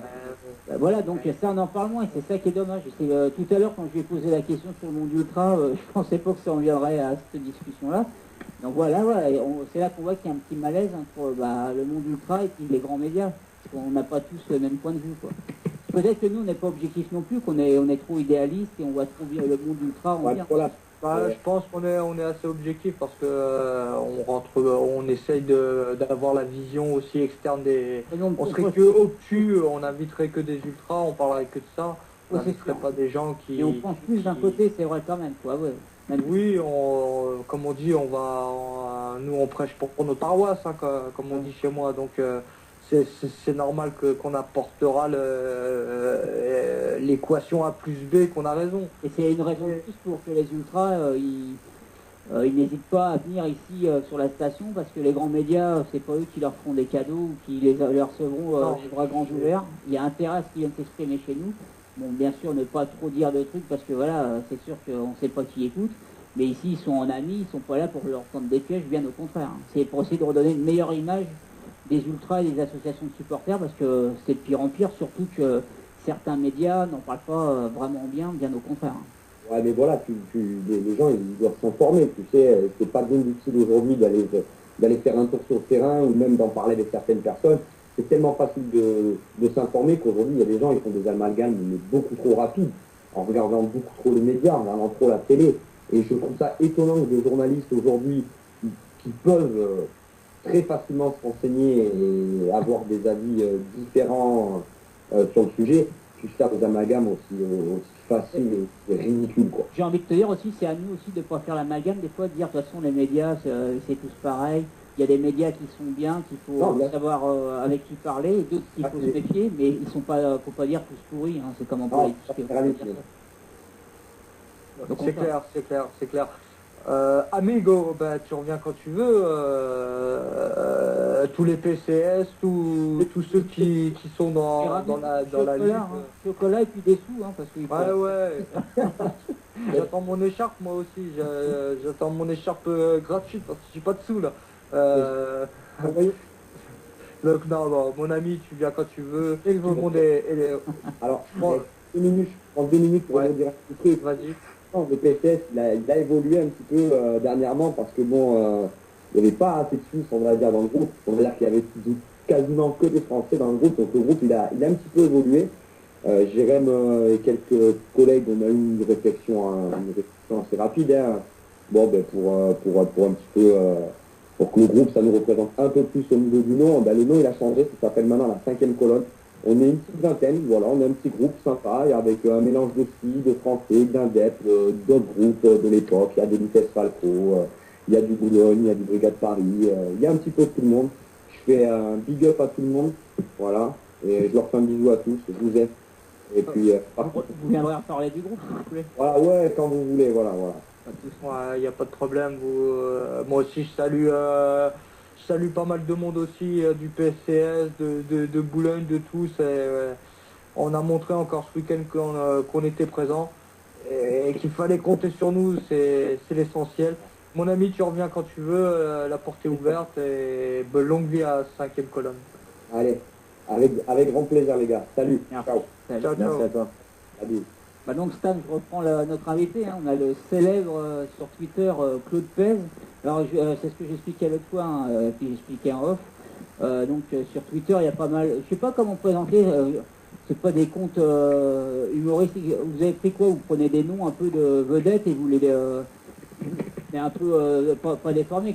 Par exemple il y a Claude Pez, bon pour Claude Pez, hein, tout le monde connaît, enfin peut-être pas, hein, parce que bon, moi je suis vieux mais il y a des jeunes. Patrick Polter, on le trouve avec c'est Patrick Prolétaire, ça m'a bien fait rire. Ouais, elle était bonne, Tu celle-là. peux en citer d'autres peut-être, non, Claude? Il y a... Là, tu me prends au dépourvu. Il y a un mèche tuyau aussi. Il y a Mèche Tuyau, ouais, c'est l'académicien brestois de Orge.net.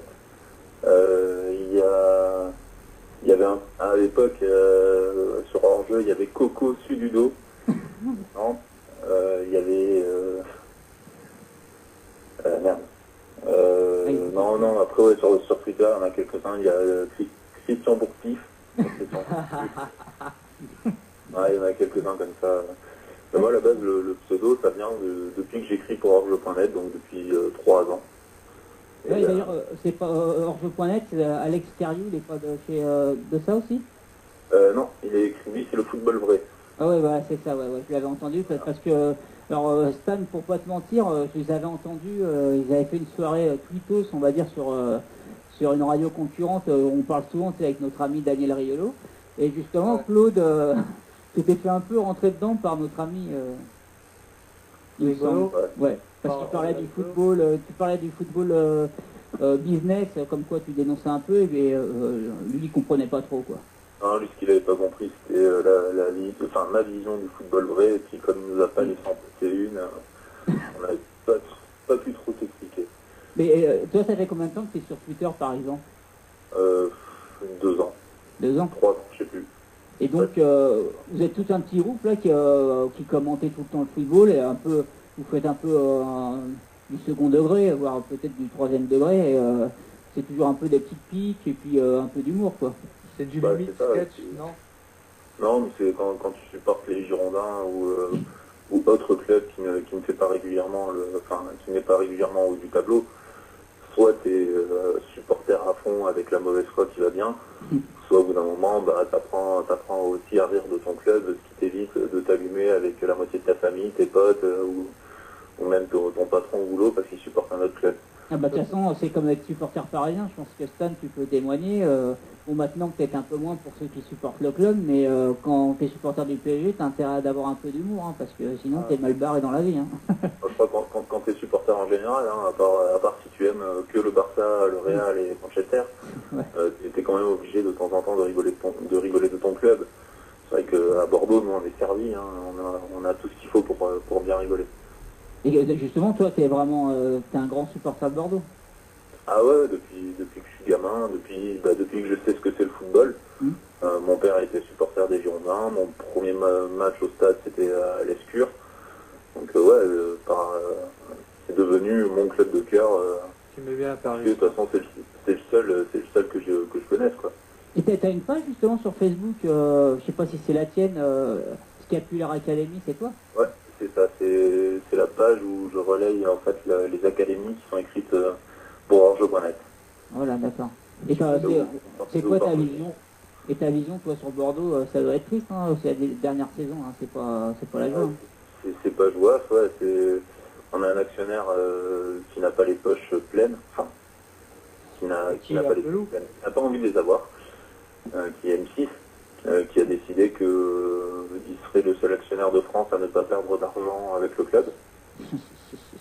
Et comme je n'ai pas les moyens de racheter le club et de lancer des centaines de millions, je subis la politique du club, bien qu'elle ne me plaise pas.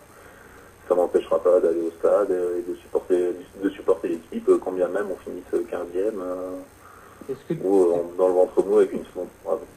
Et tu es supporter, mais tu es dans une association, tu es écarté, tu es indépendant. Non, pas du tout. En fait, dès que j'ai eu l'âge d'être de pouvoir me rattacher à une association. Je suis parti vivre ailleurs, donc jamais fait partie d'une association. J'ai fait déjà des déplacements avec les Marinés Blancs Île-de-France, qui sont une association, comme son nom l'indique, basée sur Paris et qui organise des déplacements pour les supporters bordelais. Mais sinon, non, moi je vais au stade comme ça, tout seul, ou avec des potes, et pas forcément avec les ultras ou autres groupes de supporters. Et pour en revenir à Bordeaux, tu en penses quoi un petit peu de la gestion du père Trio là? Il fait un peu le crevard depuis quelques années. On a des joueurs à des frais exorbitants, des Gourcuff. J'ai plus les noms en tête de l'effectif bordelais que vous avez vendu là. C'est de 2-3 dernières années, mais Ils sont gourmands avec le voilà, il y a toute une concurrence, il n'y a jamais un bordelais, c'est pour ça, et il a la rage un peu contre lui, je vois ça. C'est même pas contre Trio qu'il faut avoir la rage, parce que c'est pas lui qui a les cordons de la bourse. Voilà, c'est de Taverneau. Trio, lui, il est président bénévole, il est gentil, il arrive de temps en temps à vendre un joueur correctement. Après, c'est M6 qui décide de mettre du pognon ou pas. En général, c'est ou pas. Ils ont expliqué de toute façon clairement qu'à partir du moment où ils faisaient un investissement important pour le nouveau stade qui sera livré en 2015, ils ne mettraient plus d'argent dans le club. L'argent qu'ils ont mis dans le stade, ils ne le mettent pas dans le club. Donc il faut se démerder avec les moyens du bord et puis avec une masse salariale aussi qui est largement au-dessus de nos moyens. Non. Pour revenir un petit peu à toi, tu fais un petit peu dans la dérision. Qu'est-ce qui te pousse à faire ce que tu fais en gros?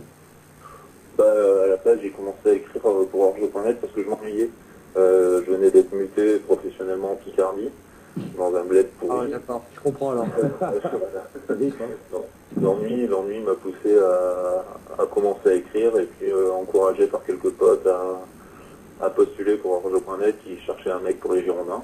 Et puis c'est parti comme ça. Je pensais pas que ça durerait très longtemps.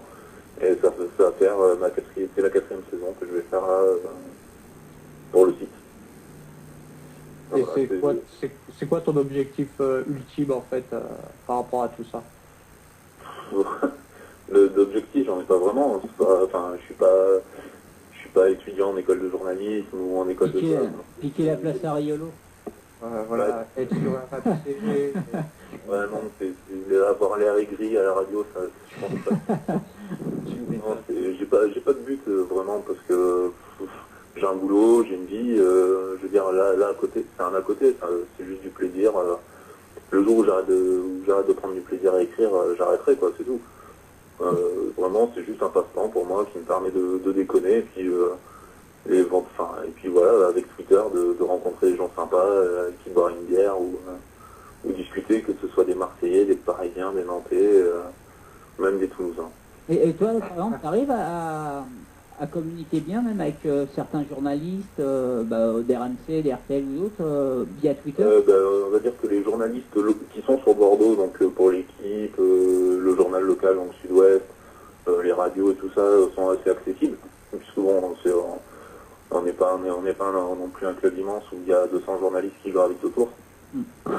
Oui, j'ai quelques contacts avec quelques mecs de Canal ou même d'RMC comme Gilbert Rubois, mais ça se limite à des échanges de temps en temps. C'est pas tous les jours de prendre des nouvelles ou quoi, non, c'est juste de temps en temps quand il y a des infos, quand ils disent une connerie en général.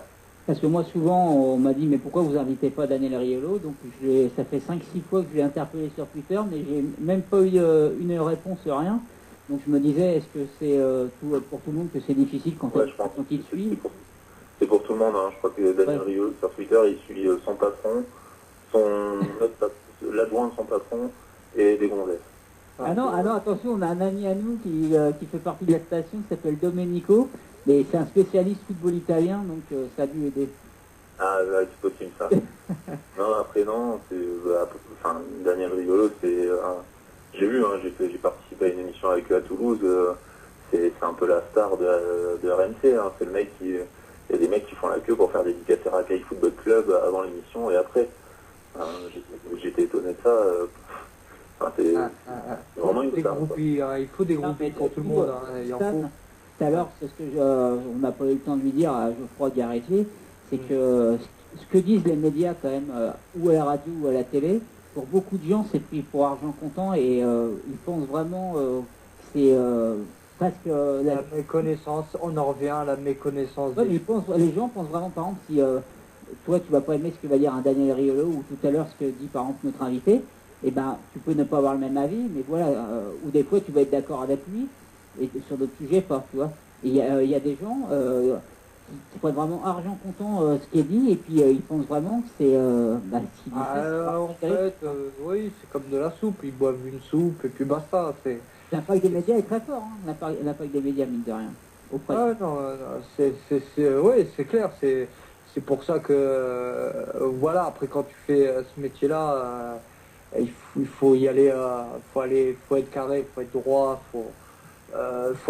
Daniel, il est bien gentil, notre ami Daniel, mais il est trop fuyant, il est trop, un coup c'est blanc, un coup c'est noir, donc non, ça c'est autre chose. Après, je comprends qu'ils vendent, je comprends qu'il ait des groupies, je comprends parce que il fait son franc-parler, mais vraiment quand tu veux parler avec lui, il n'y a plus personne. Ouais, c'est comme Krusty le Clown dans les Simpsons. Et voilà, c'est des artistes et quoi qu'il arrive, ils vendent. Bon, on voit que t'aimes les Simpsons, toi. Comme tout le monde. Et justement, toi, Claude, toi, le football business, tu parles de football business, c'est quoi que tu dénonces, toi, un peu dans le nouveau football, là enfin, d'ailleurs, on dit football business, mais même nous, qu'on était abonnés au PSG, Stan, dans les années 90, c'était déjà quand même, c'était pas non plus des clubs bénévoles, hein, faut pas non plus abuser. Hein. Non. Ça fait 30 ans qu'ils sont plus bénévoles. Voilà. Non, aujourd'hui, moi, ce qui va me gêner dans le fait qu'un Ibrahimovic prenne 14, 15, 16 millions par an, ça me dérange pas. Ce qui va me déranger, c'est un Mathieu Chalmé qui fout plus un pied devant l'autre et qui prend encore plus de 150 000 par mois. C'est ce genre de choses. C'est un David Bellion qui marquait un but de Ligue 1 depuis 3 ans, je crois, un truc comme ça, un but de Ligue 1 en 3 ans, et qui prend encore 100 000 par mois. Et en plus je sais pas, tu t'en rappelles sûrement, l'année dernière, quand il a marqué un but et qu'il a dit qu'il était content parce que ça lui arrive pas souvent. Ouais, voilà. Ouais, les mecs, c'est super, hein. Non, c'est ce genre de choses, on va dire. C'est pas vraiment qu'on paye des très grandes stars. Et toi, par exemple, les actionnaires, là, par exemple, tu vois les actionnaires, toi, t'es supporter de Bordeaux, enfin, t'es fan de Bordeaux, tu vois des Qataris, des Russes, comme ça arrive à Monaco, arriver, toi, ça te fait quoi tu serais contre, toi C'est un peu compliqué parce que d'un côté, ouais, j'aime bien Bordeaux, le club familial, où tu peux accéder au Hayan, par exemple, tous les jours. En fait, le truc n'est pas fermé. C'est pas comme le PSG qui s'entraîne à Clairefontaine, qui va faire peut-être un quart d'heure d'entraînement public dans la semaine. Ah, même pas, voilà, dans la semaine, ils jouent peut-être une fois l'entraînement au public, sinon c'est quasiment tout le temps à huis clos. D'ailleurs, c'était moins comme ça avant, quand même, hein. Même au PSG, ça... c'est le côté Laurent Blanc. C'est Laurent Blanc qui va instaurer l'année dernière, il va à Manchester, c'est-à-dire un centre entièrement fermé où le public ne peut pas venir. Et il avait commencé à faire ça à Bordeaux en installant autour du terrain d'entraînement principal, il a installé une bâche immense qui est fermée à partir du mercredi pour un match le samedi. Alors que là tu vas à Bordeaux, tu fais un entraînement, tu peux te pointer. À part le vendredi, je crois, où c'est à huis clos. Je veux dire, le reste de la semaine, les joueurs sont accessibles, le staff est accessible. Tu veux aller au château du Hayan, tu te pointes à l'accueil, tu demandes un peu à voir la salle des trophées, le bar, la salle des internationaux. Il n'y a pas de souci, on te fait les visiter. Je veux dire, c'est un club familial. Et tu vois, si demain on nous dit que des Chinois, par exemple, parce que c'est la rumeur qui revient régulièrement, si on nous dit que des Chinois rachètent Bordeaux, bah tout ça, ça peut disparaître. Et ça, c'est le côté qui fait chier. Après, si les Chinois, ils te ramènent 11 grands joueurs et qui te font une équipe qui peut gagner le championnat toutes les saisons, les supporters, tu leur feras vite oublier le club sympa, familial, qui gagnait une fois de temps en temps. Et puis les maillots, tu les payeras moins cher hein, s'ils viennent de Chine. Ça, c'est pas sûr. Non, mais c'est vrai, en même temps... Les drapeaux à 2 euros. Ce que dit Claude, c'est vrai, parce que regarde, nous, on a... nous les premiers, quand on était au parc, on avait Marconi Capital, on demandait des grands actionnaires, mais on ne savait pas ce qui arrivera derrière, que maintenant avec la belle équipe, la plupart on n'est plus là. Donc ça c'est autre chose. Hein. Il y en a aussi, comme moi le premier ou même toi Stan, on n'y va plus parce qu'on se reconnaît plus dans l'ambiance qu'il y a au parc. Ça c'est un autre débat, tu vois. Mais c'est sûr que nous à l'époque on nous aurait dit, voilà, t'as les Qataris qui arrivent et qui font une grosse équipe, je pense qu'on n'aurait pas été contre. Hein. On aurait eu au contraire. Après on aurait eu peur peut-être de quitter le parc comme c'était avant question ou quelques trucs comme le logo, comme le maillot, etc. Mais à côté de ça, voilà, c'est bien quand tu es supporter de voir des actionnaires qui arrivent, c'est sûr, plutôt que une équipe qui frôle avec la descente, qui se retrouve même des fois, il y a des grandes équipes qui sont descendues en D2, voire en national. Hein. Ouais, et puis Bordeaux, c'est quand même, je sais pas, c'est un club, moi je me rappelle moi des années 90, des années 80, où Bordeaux c'était Jean Tigana, c'était Alain Giresse. Claude Bèze. Ouais, Claude Bèze, hein, Claude Bèze, bah ouais, le voilà, voilà, c'était les anciens mafieux à l'ancienne, c'était des clubs. Est-ce que tu penses toi maintenant que c'est un club qui a été trop mal géré et il faut vraiment mettre un coup de balai pour tout reprendre à zéro? C'est pas même, c'est pas que enfin, ce qui était mal géré, c'est le titre, l'après-titre de 2009, où on a fait n'importe quoi en prolongeant des mecs à des salaires astronomiques pour 4-5 ans. Après, voilà, Bordeaux est devenu un club standard de Ligue 1. C'est-à-dire qu'il faut arrêter de se dire qu'on va jouer la 3e place, la 4e place tous les ans. Vu l'actionnaire et vu les investissements, on est devenu un club standard de Ligue 1, comme le sont Rennes, comme le sont Toulouse ou quoi. C'est juste qu'on a encore un effectif qui nous permet d'être un peu au-dessus et de gagner un truc de temps en temps. Mais faut pas se leurrer à moins qu'on ait un changement d'actionnaire ou que notre actionnaire se décide à craquer son portefeuille, à signer des joueurs à tout va. On est parti pour un certain nombre d'années à faire un exploit de temps en temps, qu'on en a fait en 2009 parce qu'on avait une équipe qui tournait bien, une recrue Gourcuff qui a apporté ce qu'il manquait et des mecs qui jouaient au-dessus de leur niveau réel. Parce que quand tu vois la compo du titre en 2009, tu vois le 11 type, tu regardes où ils sont les mecs, la plupart ils sont tous plantés derrière, ils se sont cassés la gueule royalement. Donc c'est vrai que à part des exploits de temps en temps qui raviront sûrement les supporters et les feront espérer, faut pas s'attendre à un Bordeaux flamboyant pendant encore au moins déjà jusqu'à la livraison du stade, et après on verra ce que l'actionnaire décidera. Ça t'aide beaucoup à, ouais, excuse-moi, Xavier, ça t'aide beaucoup à faire de l'autodérision, parce que si Bordeaux serait toujours dans les premières places, est-ce que tu ferais autant d'autodérision? Est-ce que tu... Ah non, sur les autres, il en mettrait plein la gueule aux autres. Ouais, c'est ça, quand t'es... Ouais, tu ferais quand même, mais sur les autres. Quand t'es devant, t'es plus à taquiner les autres ou quoi, et c'est vrai que quand tu commences à vivre des saisons où t'es... de toute façon, moi ça a commencé... on gagne le titre en 99, on fait encore une ou deux bonnes saisons derrière, et puis après on a Michel Pavon au coach, on fait 20 matchs nuls en 38 journées, quoi. Et là, t'apprends à arrêter de chambrer et de faire le mariole, parce que tu t'aperçois qu'il y a d'autres équipes qui montent. Et comment il s'appelait le blond à l'ancienne, là, qui marquait plein de buts, là, c'était... qui a fait une seule bonne saison, là. Qui a fait une seule bonne saison. Je sais pas, il marquait déjà les buts, le blond là. C'est Philippe Farmand, non, c'est pas lui? Ah ouais, Philippe. Ouais, il a fait une saison, quoi. Il a fait comme Toto Schilacci avec l'Italie à la Coupe du Monde, et on l'a plus jamais revu. On en a quelques-uns à Bordeaux qui ont fait une bonne saison et qui sont partis. Comme Ibrahim Bab. C'est dû, ça doit être dû au Médoc, ça doit être dû... le Médoc. Pas les médicaments, le vin, tu parles. Ouais, bien sûr. Enfin, ça dépend à qui tu le dis, mais qu'est-ce que je voulais dire par rapport à Bordeaux aussi j'avais une question enchaînée, les amis, j'avais une question. Moi, je voulais lui demander à Claude, il me semble que toi, t'habites à Toulouse, non? Ouais, c'est ça, pour des raisons professionnelles, je suis à Toulouse. Non, mais c'était pas pour te justifier. J'ai pas choisi. Mais tu y vas des fois. Alors, je te cache pas que Stan est très fan de Toulouse. Hein. D'ailleurs, Chris Lebelge, la même aussi, ouais. Tu en as parlé dimanche, Chris Lebelge, dans l'émission. C'est souvent Toulouse-la-Louse que tu disais, toi. Je t'avoue que tu ne l'as pas dit quand tu as reçu les Indians de Tolosa. Hein. Tu leur as pas dit quoi. Non, bah ouais, je veux pas leur faire cette blagounette. Mais c'est vrai que, non, en plus, ils sont super sympas, les Indians. Moi, je voulais savoir, justement, tu y vas à Toulouse, toi, des fois, Claude? Ça dépend, quand ils jouent pas en même temps que Bordeaux, ça arrive. En fait, comme j'ai des bonnes relations avec le service communication du TFC, c'est vrai que je me retrouve régulièrement invité au stade. L'an dernier, j'ai fait quoi? J'ai fait Toulouse-Rennes. Le match où Hamada marque de la tête à la 95e. Gardien. J'ai fait Toulouse-Marseille où Toulouse finit à 9 à la mi-temps. J'ai fait Toulouse-Bordeaux où je me suis emmerdé tout le match. Ah, mais t'as cherché quand même, hein. Toulouse, Ouais, Bordeaux, j'ai cherché, mais la même j'aime- année. j'aime ça, j'y retourne ce week-end. Non, après, ouais, je vais faire 2-3 matchs, mais c'est vrai que... Il y a quoi ce week-end? Il y a Bordeaux-Toulouse? Ouais, Toulouse-Bordeaux, c'est pas dur. Après, ouais, c'est vrai que Toulouse, c'est marrant parce que c'est un beau stade, parce que c'est vraiment un stade agréable.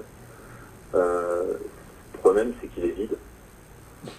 Alors, il est vide, bon, il y a 12 000 spectateurs, hein, c'est pas non plus une infamie pour un club de L1. Mais c'est vrai que c'est impressionnant, et moi j'ai fait Toulouse-PSG l'année dernière en contre-partage, et c'est incroyable le nombre de Parisiens que tu avais dans tout le stade. C'est ça. Ça doit être pareil que c'est Marseille. Ouais, le Toulousain est plutôt supporter de l'OM, quoi. Donc c'est vrai que c'est un peu les deux seules affiches qui font guichet fermé, c'est Toulouse-Marseille et Toulouse-Paris. Même Toulouse-Lyon, je crois, il y avait tout un virage vide. Toulouse-Bordeaux, c'était pareil. Donc c'est vrai que le foot n'attire pas à Toulouse, c'est pas une ville de foot. C'est-à-dire qu'en comparaison, tu mettrais Toulouse qui gagne 3-0 contre le PSG à domicile et le Stade Toulousain qui va gagner à l'arrache contre je sais pas, le Racing Métro. C'est le Stade Toulousain qui fera la une et pas le CFC. Donc t'es pas dans une ville de foot, c'est vrai que... C'est vrai que le rugby à côté, en plus ils ont des sacrés résultats, donc il y a ça aussi. Mais, sur le site, tu as Mamé Nissa qui demande où on te trouve sur Twitter en tapant Claude Pez. Hein, arrobas Claude Pez, en un seul mot, sans accent, et tu me trouves. Sinon, c'est pas dur de toute façon, vu qu'il est dans mes contacts et que tu es dans mes contacts aussi, tu peux le trouver facilement dans les abonnements que j'ai. Il est dedans, Claude Pez, donc je te conseille de le suivre. Ouais, et puis même Claude, si de temps en temps il veut venir passer son petit coup de gueule sur un sujet ou quoi, il n'y a pas de souci. Je vois qu'il est dans l'esprit, donc tu reviens quand tu veux, Claude. Des coups de gueule, j'en ai rarement. Là, j'en aurais peut-être un samedi après le match parce que, comme d'hab, les déplacements de Bordeaux à Toulouse sont classés, au niveau sécurité, c'est classé au top avec Marseille, Paris et je crois que c'est même au-dessus Lyon. Bordeaux-Toulouse Toulouse-Bordeaux. Ouais, c'est-à-dire hélicoptère qui survole le stade. Il y a un pont pour accéder au stade, c'est un CRS tous les 3 mètres et qui te regarde comme si tu portais une ceinture d'explosifs. Ça, j'ai vécu ça quand je suis venu avec les Parisiens. Quand on passe le pont, là, t'as les filles qui te regardent, là, ils nous regardaient comme ça, ils nous dévisageaient. T'avais l'impression vraiment de... L'entrée des supporters adverses, en plus, c'est un véritable traquenard, c'est coincé entre la Garonne et le stade. C'est vrai que c'est pas un des déplacements les plus agréables pour les supporters bordelais, alors que et d'ailleurs, t'as remarqué la rivalité Bordeaux-Toulouse n'est pas si importante que ça. Mais t'as remarqué que niveau sécurité, quand même, le stade, c'est vrai que le stade de Toulouse il peut être sympa, mais je trouve que tu as facilement accès au terrain, moi je trouve. Ouais, c'est un peu presque à l'anglaise, on va dire. Je crois qu'il y a Montpellier, je crois, sur les tribunes de côté, et un peu comme ça, t'as vachement vite accès à la pelouse. C'est un stade assez ouvert. C'est vraiment un stade agréable. Hein. Après, c'est vrai que à Toulouse, c'est pas là où tu risques d'avoir des débordements comme une invasion de pelouse ou quoi. C'est-à-dire que les mecs ils gagnent rien, donc ils vont pas envahir la pelouse. Et en plus, tu nous dises qu'il y a tout ça là pour Toulouse-Bordeaux, parce que en général, il n'y a pas d'incident à Toulouse. Hein. Mais Bordeaux, c'est aussi, peut-être avec Paris. C'est vrai que chaque fois que j'ai... avant de vivre à Toulouse, même depuis que j'y vis, à chaque fois que je vais avoir un Toulouse-Bordeaux, en général, les cars d'ultra bordelais sont arrêtés au péage à l'entrée de Toulouse, c'est-à-dire 25 bornes avant le stade, ils sont fouillés. Quand ils arrivent jusqu'au stade, régulièrement c'est gazé parce que, pour une raison ou pour une autre, ça ne plaît pas au stadier. C'est-à-dire qu'il y a 2 ans, si je dis pas de conneries, 2 ans, ouais, il y avait un match en plein été, Toulouse-Bordeaux. À la mi-temps, les ultras ont commencé une bataille de ballons remplis de flotte entre eux. Et forcément une bataille de flotte, les mecs déconnent et tout. Et un ballon de flotte qui atterrit sur les pompes d'un mec de la Sécu de Toulouse. Et ils ont fait intervenir les CRS pour évacuer la tribune en pensant que c'était des ballons de pisse. Comme si les mecs allaient se jeter des ballons de pisse à la gueule juste avant. Donc ouais, C'est folklorique, quoi.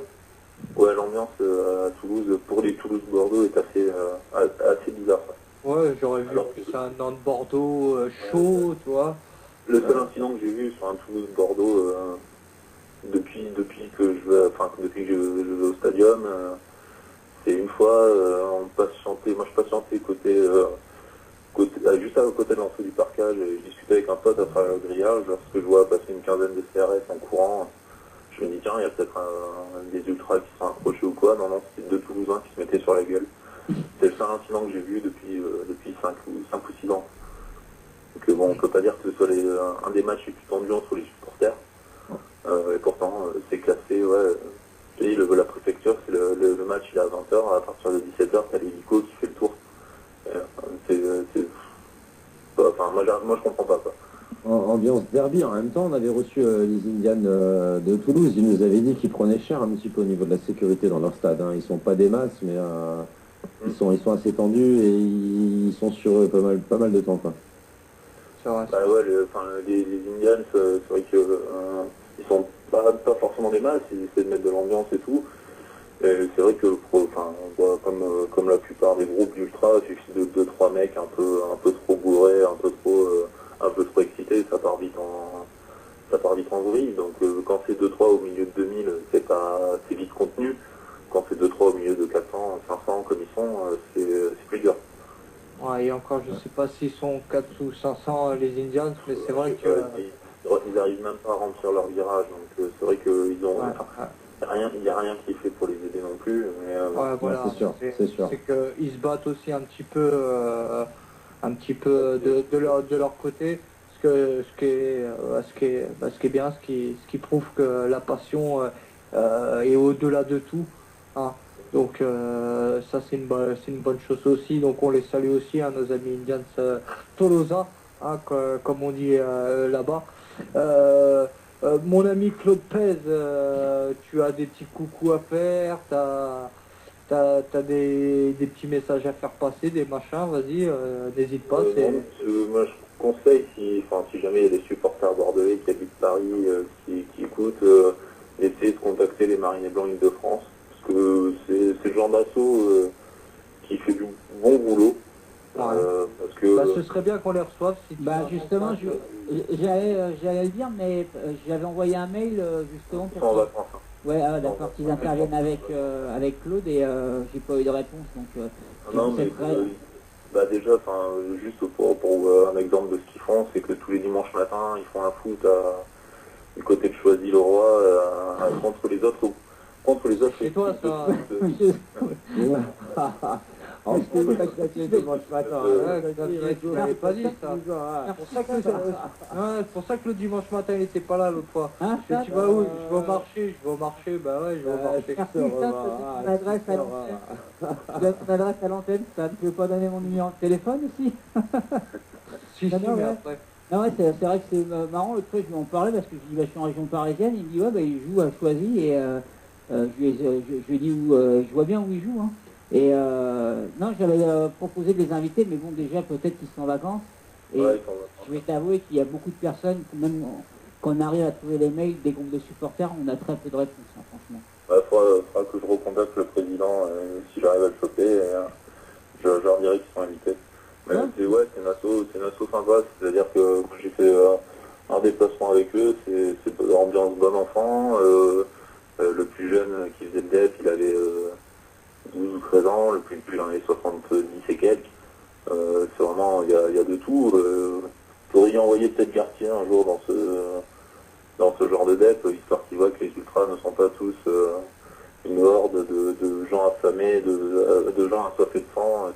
Donc t'as écouté le passage de notre premier invité, donc ouais, rapidement, j'ai écouté entre deux changements de couche et c'est vrai que après c'est Geoffroy Gartier, quoi. Moi c'est des trucs, des mecs comme ça m'étonne plus vraiment de... J'étais un peu surpris parce que moi j'ai un ami qui me l'avait conseillé, il me disait Il me l'avait conseillé, je l'ai essayé, et puis en fait... il me l'avait conseillé, il disait, tu verras, il a un avis intéressant sur les ultras, mais bon, je trouve qu'il a plutôt un avis... assez tranché, ouais. Voilà, c'est tranché, mais c'est bon, radical. tu l'avais présenté comme quelqu'un d'atypique, c'est sûr que... C'est lui le ultra, il est ultra anti. Ouais, franchement, je veux dire respect, franchement, parce que moi, je me rappelle même plus de son prénom, tu vois. C'est vraiment Non, le genre de personne que t'as pas envie de retenir, quoi.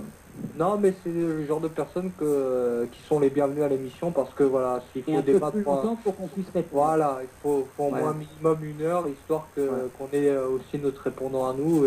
Parce que notre but aussi, c'est de laisser parler les gens pour sonder un petit peu la mouvance, hein, que ce soit médiatique ou au niveau des tribunes. Et qu'on n'est pas une secte, on veut pas que Voilà. les personnes qui disparaissent, mais c'est bien aussi Non, de mais pouvoir, si vous voulez envoyer de l'argent, il n'y a pas de souci, je peux vous envoyer mon PayPal. choisir le roi, oui, Ça- merci.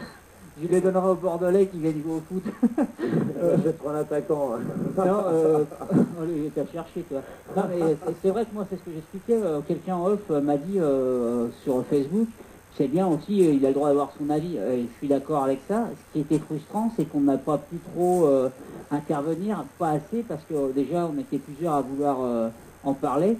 Et puis en plus, on ne pouvait pas trop répondre. C'est ça qui était dérangeant, hein, parce que bon, qu'il ait son point de vue. Moi, j'ai invité les gens à écouter quand Marion Edalo est venue, elle disait à peu près la même chose. Mais on a pu parler plus longtemps, elle était venue pendant au moins 1 heure. Là, on l'a pas eu assez pour pouvoir répondre, quoi. C'était surtout frustrant, voilà, de ne pas pouvoir répondre. Moi, ce que je pense surtout, Xavier, c'est qu'il ne s'attendait pas à, comme on en a parlé un petit peu en off avant l'émission, il ne s'attendait pas à avoir une émission pareille. Lui, il pensait qu'on avait parlé football, qu'on avait parlé de ci, de ça, et pas du monde des tribunes. Et à mon avis, ça a dû lui faire tout drôle quand on a commencé à parler d'ultra, d'ambiance, de ci, de ça, et je pense qu'il s'est senti un peu piégé, je pense. Bah alors, autant pour moi, il fallait qu'il se renseigne sur l'émission comme nous Ouais, on s'est je pense. on s'est À mon avis, renseigné sur lui. Donc, à mon avis, c'est que sur une FM, je crois, avant d'arriver. ouais, non, c'est pas Énergie, non, c'est pas la valise RTL non plus. Ah mais c'est ça en ouais, plus, merde. toujours. Peut-être. Après, maintenant, c'est voilà, il faut qu'il se renseigne. Justement, Stan, en parlant de valise, ça a été Chris ton week-end? Ouais, bah écoute, hein, tu sais, hein, si on devait faire des déplacements pour des victoires, eh ben, on se déplacerait pas à Nice, tu sais, donc nous on vient, on représente nos couleurs, et puis bon, des fois on repart, on est un petit peu mal aux fesses, quoi. Je sais que j'ai un peu énervé sur le chat parce qu'il y a ma Mélissa, j'ai pris un risque en disant ça, mais quand j'ai entendu valise, et je pouvais pas m'empêcher de le dire. Par contre, pour me rattraper, comme tout à l'heure on parlait de Toulouse, tout à l'heure ma Mélissa disait, elle a une pensée pour Kevin Hanin qui a planté l'année dernière un beau but à Toulouse. Et je crois que Kevin Hanin est rentré en rééducation aujourd'hui, donc on n'a pas trop de nouvelles, mais finalement c'est peut-être un petit peu moins grave que prévu, Chris, non? T'as des infos, toi? Bah écoute, je sais pas trop, on parlait de paralysie des jambes, mais à ce niveau-là, c'est vraiment, ça communique pas tellement. Par contre, bon, il avait un problème au niveau du bras, où on disait qu'il allait être amputé et qu'il perdrait son bras. Apparemment, il arrive de nouveau à jouer dessus, donc c'est pas mal. Maintenant, c'est vrai que ça communique pas tellement, quoi. Bon, après, comme a dit le club, il laisse à la famille le soin de communiquer dans les médias, dans ce genre de choses. Donc, on a les infos un peu au compte-gouttes, mais bon, c'est vrai qu'une petite pensée pour lui, ça fait toujours plaisir de voir un mec qui se bat contre le combat qu'il mène, quoi. Après, on peut peut-être confirmer cette info que j'ai lue tout à l'heure sur la chaîne européenne du sport, pour ne pas nommer la chaîne de télévision en question. Donc oui, ça a été confirmé qu'apparemment il rentre en rééducation. On lui souhaite évidemment de revenir en pleine forme. On a eu très très peur pour lui. Ouais, une petite pensée pour Kevin Hanin. Notre ami Claude Pez, merci d'avoir participé à l'émission. J'espère que tu as pris du plaisir autant que nous. On en a pris à faire cette émission. Bah, merci à vous, c'était cool comme invite, et puis c'était sympa dans l'émission. Au moins on me laisse parler plus que sur la RMC. Ah oui, il n'y a pas de photo, non, nous, ça c'est sûr. Tu viens pas pour Dominique. Par contre, nous, contrairement à RMC, on va te demander de l'argent, mais ce sera en... Donc, voilà, merci Chris, notre niçois. Ouais, bah, merci à vous les gars pour un retour, c'était sympa, une émission bien chaude là, qui est bien partie dans les starting blocks là, avec notre invité de Canal+. Et puis voilà, ça avance bien la saison et puis en espérant que ça continue comme ça. On a fait le contraire du diesel. Il y a Stan, il disait on démarre comme un diesel. Non, on est parti à Turbo, Ah, on est parti chaud, la cache. La première émission, en un quart d'heure, on a mis le feu, je crois. Ouais, mais là, si on était resté comme ça, Xavier, il y aurait eu un incendie, hein, si. Ouais, j'ai dit turbo diesel, donc quand même, il y a le turbo quand même, mais diesel en on y tout cas, va. moi je remercie mon médecin qui il m'a donné des calmants et j'ai fini l'émission apaisée. Moi je remercie mon épicier qui m'a rendu alcoolique et ça peut tout passer. Toi, Merci. tu pourrais faire un compte Twitter toi aussi Stan, hein, parce que tu pourrais faire un peu comme Claude, hein, vous feriez pareil. Hein. Bah oui, bah après si je fais le même truc que Claude va m'accuser de plagiat et enfin voilà. Ah quoi. non. Non mais d'ailleurs je voulais dire un petit mot quand même à ceux qui... parce que bon, t'es le seul à me suivre sur tous tes collègues, mais ça, je vous en veux pas. Hein. D'ailleurs, je suis pas très actif sur Twitter. Petit appel. Non, mais je suis plus sur Facebook, Twitter, je suis un petit peu moins, mais depuis quelques temps, j'y vais un peu plus. Mais en tout cas, je vous félicite, toute votre petite troupe là qui fait ça, parce que en plus, vous passez pas mal de temps.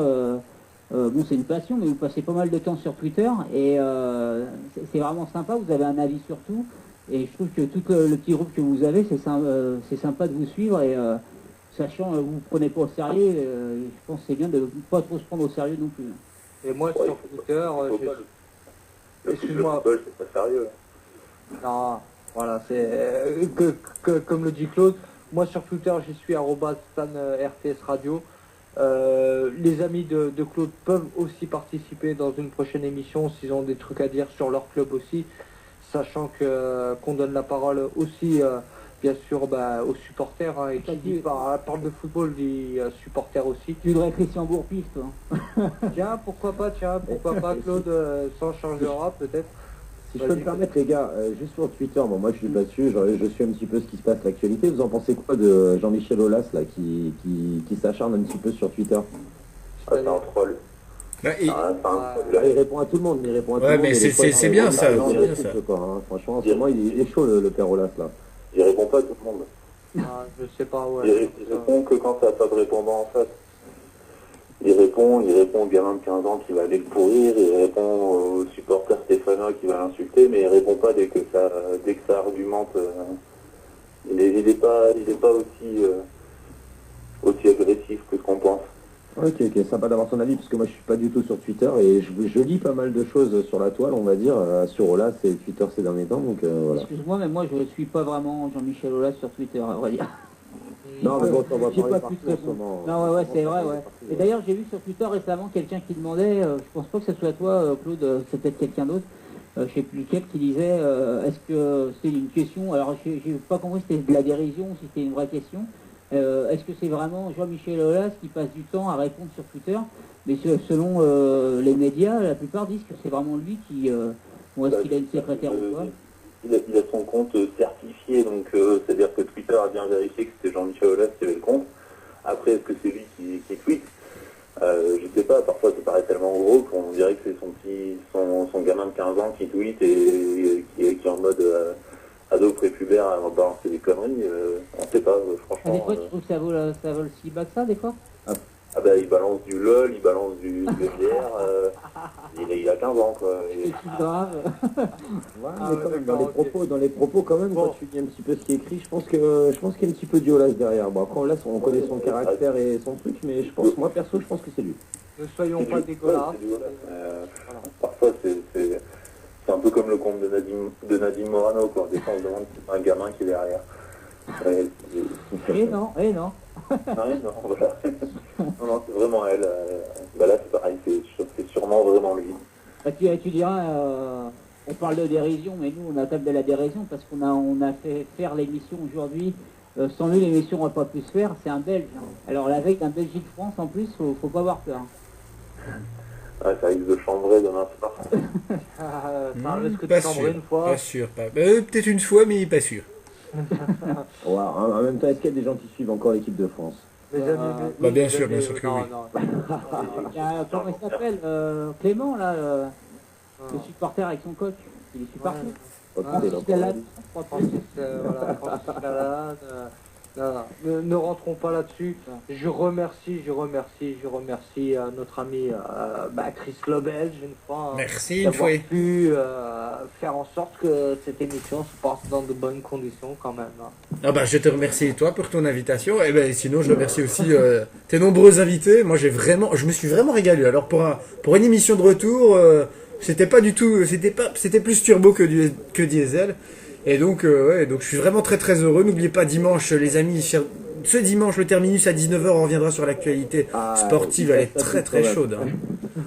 Elle est très très très chaude. On reviendra bien sûr sur tous les championnats européens, la reprise en Liga, la reprise en Première Ligue, la deuxième journée de la Ligue 1, le début du top 14, les championnats du monde d'athlétisme. Vraiment on va se régaler, il y a des choses très intéressantes à dire dimanche à 19h. Mais sinon, très heureux évidemment d'avoir été parmi vous ce soir.